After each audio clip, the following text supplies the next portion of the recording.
In this video, I'll show you how you can check how much money you have spent on CS.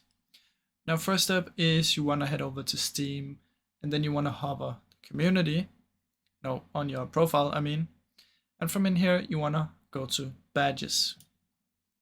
Now, once you're in the badges, you want to scroll down and you want to find Counter-Strike 2. From in here, you should see how do I earn card drops on the right hand side. You're going to click on it. Now from in here, it will show you a lot of things about card drops, but most importantly, it will show you right here. You have spent approximately, I've spent 2.45, but yours will be a different number.